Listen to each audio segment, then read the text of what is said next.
Sis, you trying to get out your parents' house? You trying to move out, but you ain't got no money? Well, I got you. Then I want more in this world than somebody who loves me naked. Someone who never asks for love, but knows how to take it. Thanks so much for coming to my channel. Thanks for tuning in. I'm Renee.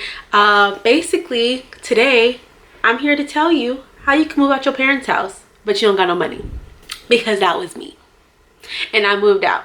And I ain't going back. I moved out. I ain't going back. So, not that I don't like my parents or nothing. They cool people, but you know, I just like my freedom, and y'all might too. Y'all might like y'all parents, but y'all just want y'all freedom, or y'all don't like y'all parents, so y'all want your freedom. Whatever your issue is and whatever reason you want to move out, I'm here to help you on today. So before I get started though, what I'm gonna need y'all to do is hit the like button, comment on this video telling me you're excited to watch it, and tell me you're ready to move out your parents' house, because I'm about to give you these tips and tricks, and subscribe. That's what I'm gonna need y'all to do before I get started with this video, because I can't start until y'all subscribe. Simple. So I'm gonna give y'all a minute. Not a minute, that's a long time. I'm gonna give y'all 2 seconds.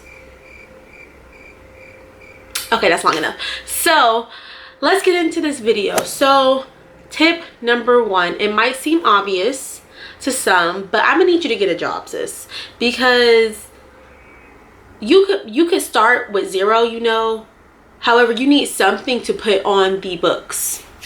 You need something to give to the apartment complex or house that you're gonna move into. I can't really give y'all tips on moving into a house because I never moved into a house yet, but I'm gonna give y'all these tips on, you know, moving into an apartment.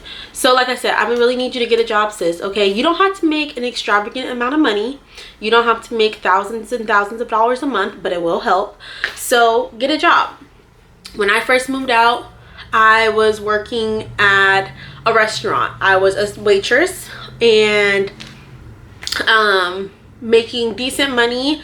Our wage at the time was $8 an hour, minimum wage, plus my tips. So I probably was bringing home approximately $1,000 to $1,200 a month for myself. And I also had other bills at the time. I had a car note as well, just make sure I was taken care of. So if you don't have any other bills and you're only going to be paying your rent and, you know, utilities and stuff, you might not need to be making even that much. But for me personally, I needed to make that much to pay my other bills and stuff. So yes, make sure you guys get a job, because that's important. Also, a tip going along with that, before you move out, decide if you want to move out on your own or get roommates. I currently live with roommates, and I have been since I was a freshman in college. I moved out my sophomore year. I don't really consider my freshman year moving out because I lived in a dorm, but when I moved to an apartment or whatever, figure out if you're going to live by yourself or get you roommates, because that's going to determine how much you need to be making to pay your rent, pay your bills, and all that kind of stuff. I decided to live with 2 roommates, and I have been doing that ever since sophomore year in college, and it just helps, you know, not live above your means, because I would love to have my own apartment, but sis, we can't afford that right now. We're a college student, and that's not in the budget. Okay, so definitely I advise getting roommates if you can't afford to move out on your own. And my advice for roommates, picking your roommates, is make sure they could be your friend, but not too close to a friend to where you're gonna end up losing a friend, you know, over it. You have to make sure you guys have boundaries and things like that, but not be too over. Like, I'm a real chill roommate. I don't care what you do, just don't overstep any like boundaries that are like common sense boundaries. I don't have anything like above the top rules or something like that. Just to respect one another and everything like that. So my roommates are cool. I'll do a roommate tag maybe soon with my new roommates. Yeah, let me know if you guys want that below. But anyways, so definitely don't live beyond your means, and figure out if you want roommates, if you can afford not to have roommates, or whatever the case may be. Third, so you might start with 0, right? But however, you do need to save up just at least a little bit to be able to put your first month's rent and your security deposit down. I advise you to save up enough for at least 3 to 6 months by yourself. of just your personal bill, you know. So I pay $500 for rent for my space. So if I were to save 3 months worth, that means I need to save $1,500 of just my rent money to make sure I'm good for at least 3 months if something happened to where I lose my job, which I did. If you guys want to look at that video, I'll link it down below. It's not funny, I know, I just laughed, but definitely check that out, because I am clearly survived. I have a new job now. I didn't have a stable job for 2 months after I lost my job, but you know, I had the money saved up, so I was able to still pay my bills. So I think that's really important. They say 6 months to a year. I think it's a little hard for when you're a college student and you're just paying a portion of rent, and you are paying for other things as well. But if you can do that, I advise that as well. So make sure you're saving up at least 3 to 6 months rent before you move out, just so you could have some backup. Next, my next tip, what am I on, like tip number 4 or 5, whatever I'm on, I don't know. Who's counting? Hope maybe you guys are writing these, take some notes. Next, I know it might sound scary for some because they hear horror stories on credit and getting a credit card. However, it's very important to build your credit, because when you are applying for your apartments in your homes, they do check your credit. If you don't have no credit, how do they know you're reliable? How do they know you're going to pay your bills on time? You know, and there's a lot of things that factor into credit. I think I'm going to do a video. I'm starting this new series. I didn't even say that in the beginning. This is a new series, Adulting 101. Okay, welcome to the first episode of Adulting 101.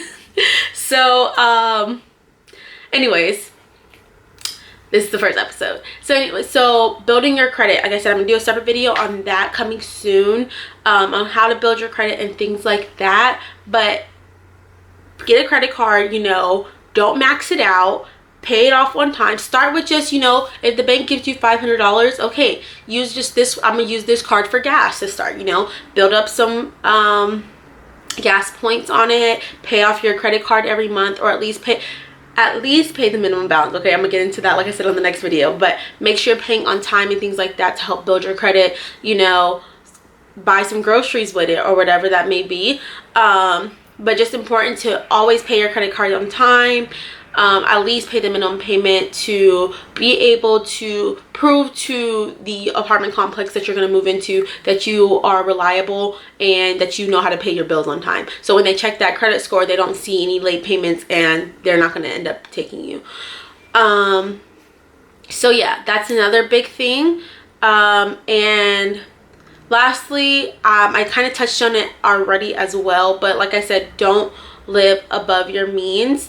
Meaning if you can't afford to move out on your own, don't get your roommates. When you do move out, you know, don't start buying excessive things. Even if you might seem like you have a little bit more money at this time, maybe it's meant for something. Yes, you can splurge on yourself here and there, but just don't live above your means and buy stuff that you don't really have the money for. Also, while you're in the saving process, it might be a little hard. You know, you might have to say no to going out with your friends a few nights. You might have to say no for a little bit, you know, just to help you save your money. So yeah, I think I just gave you some good tips and tricks. If anyone has any other tips and tricks they want to leave down below, go ahead and do that. So I'll go over the tips again really quick. Just 1, get a job. 2, save your money. 3, don't live beyond your means. If you need a roommate, get a roommate. 4, build your credit. Okay, that is really important. I think I only listed 4 to 5 tips today. Thanks so much for watching. I hope you enjoyed. I hope you learned something from this video that will help you move out. Those were tips and tricks that were able to help me move out and be happy, living my freedom, living my best life. Because that's just the move. You just want to live your best life. It's just the motto. So yeah, I think that's all I have for you guys. Stay tuned for my next Adulting 101 series. I think it's going to be about how to save money and things like that. And then I'm going to do another one about building your credit and things like that. I want to have this maybe like a 5-video series, hopefully, if I can think of 2 more ideas. Leave some ideas down below if you guys want to hear anything as well, so I can give you guys my tips and tricks on how I was successful in that category. So yes, Don't forget to like, comment, and subscribe, and I'll see you guys next time. Bye.